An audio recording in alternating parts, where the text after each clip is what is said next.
Chapter 3. The rest of Thanksgiving evening went by in a blur that Zeke had already forgotten within just minutes of leaving, and as he drove home on that lonely highway through the dark desert night, his mind felt like it had disappeared. He couldn't remember or think of anything at all. There was nothing. He had turned into nothing but a corporeal form that was just going through the motions. There wasn't even a moment where his mind brought back up the horror that was to come. His mind was just blank. His windows were down, the wind tearing through the car in a cacophony of cold. Cagney and Herman were both curled up in the back of the SUV, each laying under their blankets and their ability to sleep not hindered by the wind or cold. After 3 hours, he had lost feeling in his arm resting on the window frame, and for a moment, he snapped out of it. As the numbness in his mind broke to the numbness of his arm, instead of feeling scared, hopeless, or terrified, he felt a guilt, a shame, more powerful than any he'd ever felt before. Zeke pulled his arm in and rolled the window up, turning on the heat. As he did, his arm began to scream out in prickly pain, its warmth and feeling coming back to it. Soon, it wasn't enough, though, and his mind was overcome with thoughts and emotions, moments from the evening coming back to him in flashes. Maverick had begged Zeke not to tell their parents. He wanted to allow them as much time of normalcy as possible. It wouldn't make a difference, he'd said, if they found out that night or the night before the rest of the world, so Zeke hadn't said a word to his parents about it. In fact, he had been so numb that he wasn't sure if he had said anything at all. Thinking on it with a clearing mind, though, the guilt rose. If he knew, and his brother knew, his parents should know. They should be given that time, even if it is just a few weeks, to be able to enjoy a bit of the world. They deserved to enjoy even just a slice of it before the looming and probable breakdown of society prevented them from doing anything. They deserved to know, as he did, so that when they next watched the sunset, they could really take the time to see it. They, Zeke wanted to cry out, deserved to be able to take the time and appreciate every single detail about every single thing. If they had known that was their last Thanksgiving, what would they have done or said differently? Would he have been able to forego the shock-caused numbness in order to sit across from his family and absorb it all? Maverick assured Zeke that he would fly them to him for Christmas and tell them then. There, Maverick had said, being with him, they'd be more protected than being out in that cottage alone. Maverick had pleaded that, at their parents' ages, news of such an incredibly calamitous event could wreak havoc on them. At their age, receiving such news, Maverick proffered, could literally kill them. So allowing them as much time as possible to continue existing in blissful ignorance was the best thing for them. Zeke had not really agreed, but he was in no state of mind to even attempt to argue. Now that he was alone in his car, he wished he had argued. Trying to replace the guilt with another feeling, any other feeling, Zeke rolled his window back down, letting the near-freezing air strike him again. He leaned his head against the side panel, the wind blowing right on his face. The road was nearly empty at that time, so he allowed his eyes to wander to the sky. The stars were as vibrant as they had been at his parents', with a number of jet lights flickering across the expanse. Zeke tried to imagine what it would look like, what it would feel like, to look up to a planet many times larger than Earth as it filled the sky from one horizon to the other. He tried to imagine looking up and seeing just one massive celestial body instead of thousands of tiny dots. He couldn't do it. It was the same as asking a human mind to grasp what infinity actually is. The mind is simply not capable of truly understanding things of such colossal magnitude. Existential dread was beginning to bubble up within him, but in what seemed like a blink, he found himself pulling into the driveway of his house, the automatic light in the carport flickering onto life. As if turned on with the light, both canines raised their heads from the back seat, their eyes immediately alert. He put the car in park and sat, his ponderings of what the oncoming planet would look like overhead quickly replaced by confusion. How had he gotten there? In another blink, Zeke suddenly found himself naked and in the shower, his confusion exploding as the steamy water warmed his frosty bones. What the hell was happening? How had he gotten into the shower? He peeked his head out from behind the shower curtain and could see his dogs in his room, nestled on his bed instead of theirs. They were fast asleep. He stepped back under the water, racking his mind to try to remember the steps he'd taken to get to that moment, to get home. He couldn't remember them, and he couldn't help but wonder if somehow the news had broken his mind. He had never blacked out before, and he certainly hoped that would be the last time. Maybe Mav was right about Mom and Dad not knowing, he thought to himself as he rubbed the warm water into his eyes, the painfully soothing action becoming briefly manic. Again, Zeke's mind seemed to glitch, and the next thing he knew, he was lying in bed. Cagney was lying next to him, the dog's head laying on the square pillow as a human's would. Herman was curled up in the bend of Zeke's legs, as the legs essentially formed the number 4. Zeke had no idea what time it was or how long it had been since he had been in the shower.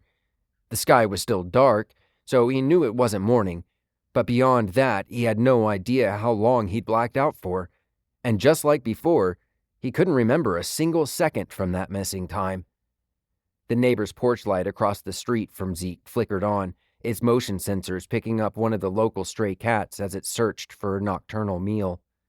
The light, though not bright, hit Zeke's window, illuminating the blinds in the room just enough so that shadows, which were undefined moments before, gained edges.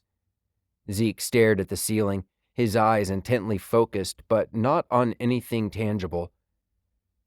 As the images of his life flashed through his mind in a convoluted slideshow, his chest started growing tight, and his breath was getting less and less satisfying.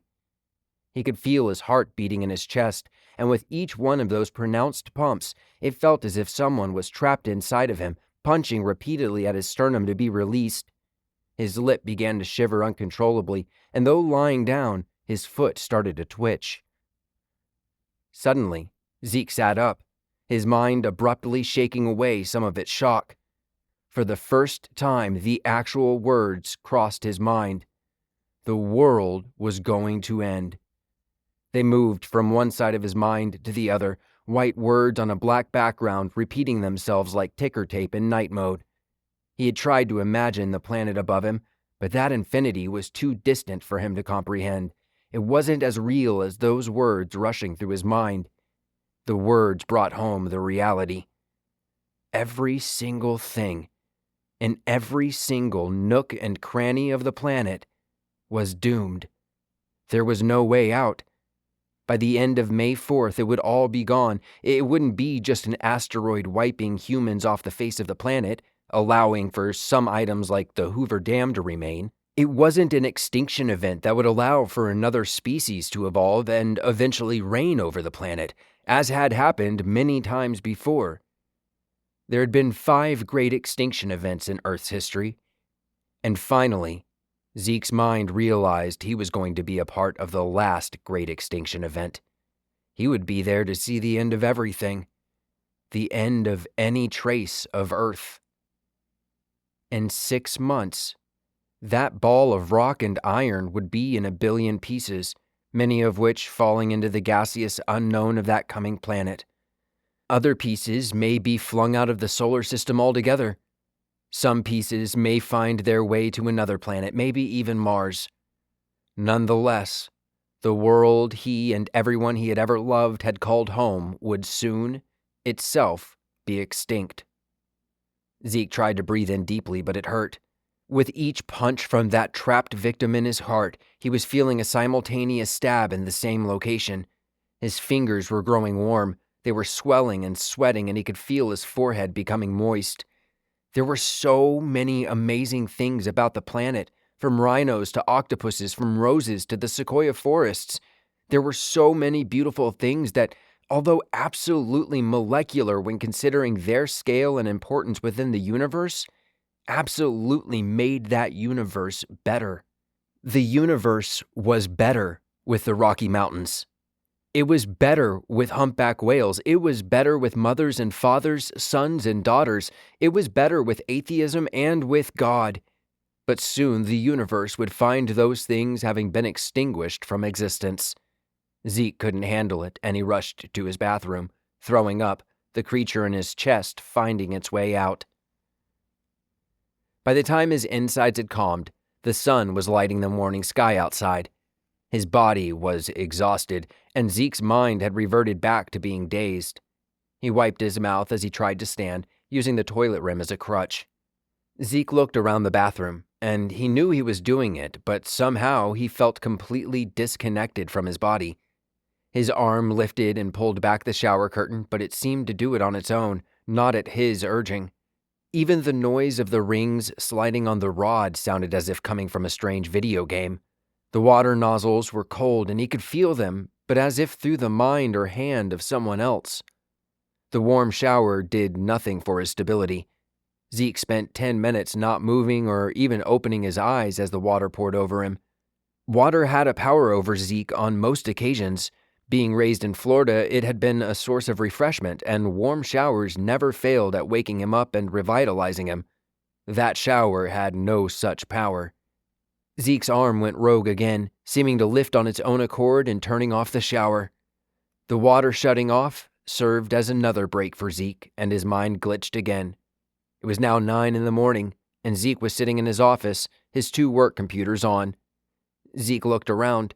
His office was just as if it were a normal workday, and for a moment, Zeke believed it was. Maybe, he thought, it was just a really bad dream. "Hello?" Zeke jumped in his seat at the voice, which came from the headphones he hadn't yet realized he was wearing. "Zeke, what were you saying? You broke up a little bit." Zeke frantically read the open tabs on his screen, trying to remember the meetings he was supposed to have that day. "I'm sorry," he said. "Give me just a second." He clicked mute on the phone app. Pulling up his calendar, he saw who he was supposed to be meeting with and unmuted his phone. "Hey, Sherry, I'm sorry about that."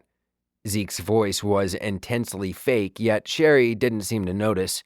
"My dog started making a weird noise and I thought he was choking." Over the next few hours, Zeke found comfort in putting his mind into his work, his brain pausing the glitching behavior while having something else to focus on. Typically, he found the job unfulfilling in a lot of ways, but it helped him that morning as he determinedly kept his mind busy, always having another task to focus on. By the time Zeke was stepping away for lunch, the day had already been his most productive of the year. He had never been happier for his job than he was that day, and, biting into the sandwich he made for lunch, Zeke surprised himself by laughing. Despite the grim state of the world he knew was coming, he still found humor in the fact that it took knowing the world was going to end for him to truly appreciate his job. The laugh stopped, though, as his mind rewound the sentence, stopping and magnifying on, "The world is going to end." His mind shifted to the faces of his clients and coworkers, imagining their reactions to the news. He couldn't help but wonder what their next 6 months would look like. What would they do when they found out the world was going to end? He figured a few would do a lot of traveling, especially his single coworkers, but Zeke figured most would go to their families. That could still involve traveling, but for them, it was traveling for their family's sake, not just to travel. There would always be a few oddballs, Zeke knew, that would choose something random, but he wasn't sure how many of those were among his coworkers. He figured most would be in the other 2 categories. His dogs chewing at their midday bones while atop the dog pillows all over the floor, Zeke sat back down at his desk. The laptop turned on from its nap, and Zeke froze. He watched the blinking cursor in the password bar come and go, suddenly asking the question of himself. What was he going to do?